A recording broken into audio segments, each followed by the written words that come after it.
സാധിക്കുന്നവരല്ല അവൻ്റെ ഉപ്പയായിട്ടുണ്ടാവും വണ്ടി കുത്തിയിട്ട് പോയി നിർത്തിക്കുന്നില്ല. ഞങ്ങളെ വണ്ടിക്ക് കൊണ്ടിന് വെച്ചേക്കാൻ ഹോസ്പിറ്റലിൽ ഉണ്ട്. ഇപ്പോൾ പോയിട്ട് ഒന്ന് വിളിച്ചിട്ട് ഫോൺ എടുക്കില്ല, കുടിച്ചിട്ട് തരി മുമ്പ് കൂടിയേക്കാൻ നിങ്ങൾ പൊയ്ക്കോന്ന് കൊടുത്തോനെ. ഹാപ്പി വെഡിങ് ആനിവേഴ്സറി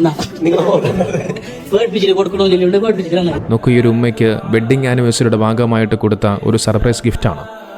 പക്ഷെ അത് കൊടുക്കുന്ന സമയത്ത് അതിൽ ആ സഹോദരൻ പറയുന്ന കാര്യം ആ ഉമ്മയുടെ മകന് എന്തോ അപകടം സംഭവിച്ചെന്നോ വണ്ടി ഇടിച്ചെന്നോ അങ്ങനെ എന്തൊക്കെയാണ് കാര്യങ്ങൾ പറഞ്ഞു വെക്കുന്നത്. അതാദ്യം കേൾക്കുന്ന സമയത്ത് ഉമ്മ വല്ലാതെ ഷോക്കാകുന്നുണ്ട്, വല്ലാതെ ടെൻഷൻ അടിക്കുന്നുണ്ട്. ഇത് നിങ്ങൾ തമാശയ്ക്ക് വേണ്ടി ചെയ്യുന്നതാകാം, പക്ഷേ ആ ഉമ്മയ്ക്ക് എങ്ങാനും എന്തെങ്കിലുമൊക്കെ സംഭവിച്ചിരുന്നെങ്കിൽ പിന്നെ എന്താകുമായിരുന്നു അവസ്ഥ?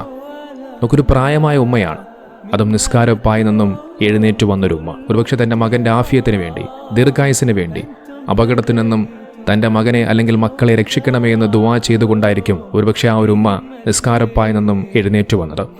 ആ ഉമ്മയുടെ അടുത്തേക്കാണ് ഇത്തരത്തിൽ മകൻ അപകടം സംഭവിച്ചു, വണ്ടി ഇടിച്ചു എന്നൊക്കെയുള്ള കാര്യങ്ങൾ പറഞ്ഞു വെക്കുന്നത്. നോക്കൂ, സർപ്രൈസ് ഗിഫ്റ്റ് കൊടുത്തോളൂ, കൊടുക്കണ്ട എന്നൊന്നും പറയുന്നില്ല. പക്ഷേ നിങ്ങളത് കൊടുക്കുന്ന സമയത്ത് പറയേണ്ട ഓരോ കാര്യങ്ങളും അത് മനസ്സിലാക്കി ചിന്തിച്ചു വേണം പറയാൻ. നോക്കൊരു മാതാവിൻ്റെ വാത്സല്യം, സ്നേഹം അതൊരിക്കലും പറഞ്ഞറിയിക്കാൻ സാധിക്കില്ല. തൻ്റെ മക്കൾക്ക് വേണ്ടി എന്നും കണ്ണീരോടുകൂടി ദുആ ചെയ്യുന്നവരാണ് മാതാവ്. ആ മാതാവിനടുക്കിലേക്ക് തൻ്റെ മക്കളെക്കുറിച്ചുള്ള ഇത്തരത്തിലുള്ള വേദനിപ്പിക്കുന്ന കാര്യങ്ങൾ പറഞ്ഞു വയ്ക്കുമ്പോൾ അവരുടെ മനസ്സ് വല്ലാതെ വേദനിച്ചു പോകും. ഒരിക്കലും അവർക്ക് താങ്ങാൻ കഴിയുന്നൊരു കാര്യമല്ല ഇത്. അതുകൊണ്ട് ദയവ് ചെയ്ത് ഇത്തരം പരിപാടികൾ ചെയ്യാതിരിക്കുക.